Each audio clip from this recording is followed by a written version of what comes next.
Hey, and welcome back to our channel. We are so heartbroken to report to you the untimely passing of D'Wayne Wiggins, a founding member of the Tony Toni Tone. D'Wayne Wiggins died aged 64. My name is D'Wayne Patrice Wiggins. The spirit of Oakland is being just an open-minded person. That's how I learn my craft and how I develop my skills to work with the rest of the world. So yeah, it's so simple.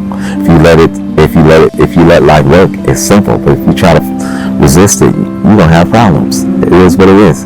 What is Youth Aid? Youth Aid is a spaceship for the next generation. I had to put it like that. All of this right now is the icing on the cake because as I before it started in '95 when I signed Destiny's Child with Beyonce and all the rest of the whole crew, and I learned how to develop young artists, and that was like, the last album of Tony Toni, and I was going into this. So since then, I was always working with the next generation of people. Alicia Keys, Keisha Cole. That's what Youth Aid is. It's a platform for the next generation.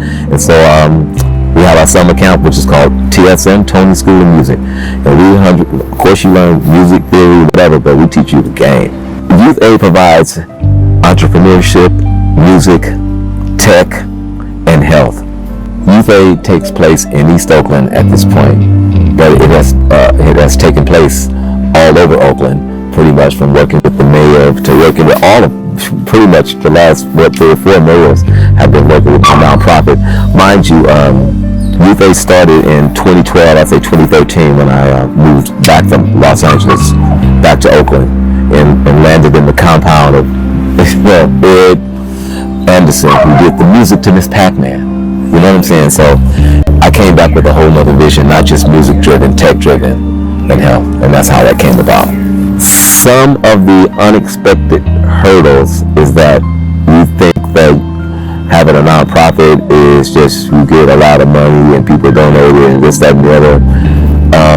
Anybody will say, I'm starting a nonprofit. And I remember Jerry Brown used to always ask me if I had a nonprofit. Here's my backwards ass way of thinking. Look, and I had the studio in West Oakland, and this is when he was campaigning to be mayor here.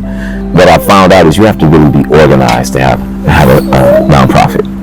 It's all about the matter of factuals. What are you supporting? What are you giving back to? And let's see who's really benefiting from this. But for the longest, it's been people that's just doing it and not doing it.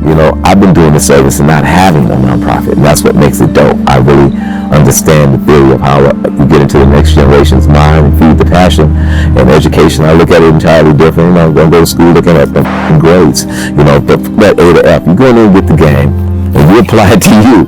Now where we become involved, Youth Aid started in Oakland, but now that I've learned, I've traveled to Ghana, I've traveled to South Africa. I took the youth to Africa because I felt like it was important for me to make them understand what even the music part that you're learning from us. It's one part of the education part in school. It's the same. It's the other part. If you're gonna be in this, you got to learn both. You can't show them that here because all the illusions you get all around here, like this gentrification show. I'm looking, hey, it's time to pop off. Let's go. Let's get this bitch moving.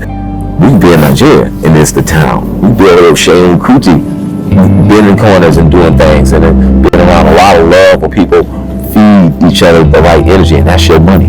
Stop counting dollars. Some of my biggest inspirations off top, come on, listen, my father, because he was a working, so I know how my work ethics are now just because of, not him just drilling in my head, how I watched him move. We lost these basic fundamental life skills. You know what I mean? We don't respect our elders. Now I'm saying I ain't part of that game, but it's a generation that's got real over. My teacher, there was one teacher, my 2nd grade teacher in Sobranty Park, so you don't want to listen. She's a black teacher. Her name was Miss Bab. I'll never forget her. Before I left the 2nd grade, I knew all my multiplication, all my extended. I knew all. She instilled some stuff in me. Now that I look back, like, whoa, they knew that if you don't make it past here in the 3rd grade, you can't fuck around out here in America. Back at my house, my mentors were like my sisters who taught me how to treat a woman. You know what I mean? Taught me that I don't care how popping you think you are, women can run it like this. And I watched how they did things, and I'm like, okay.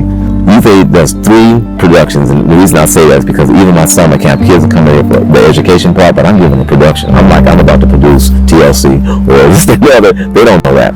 So the 6-week summer camp, We do dope productions. Kids learn coding, introductory coding, gaming, and of course, production, engineering, and everything else.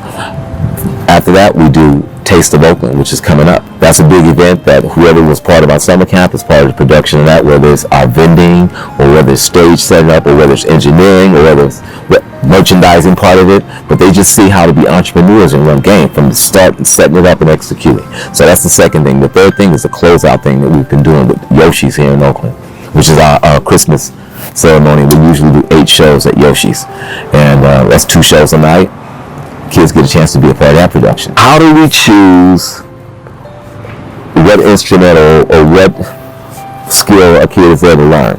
We just let the kids come and lead themselves. Usually there's flagship kids that we would say that there's usually a band that we sort of introduce to our summer camp, and they'll be the band that can get this other education, but they'll also be the ones that the kids are assisting with production and all that. And then you'll find out who can play keys and who can sing and who can.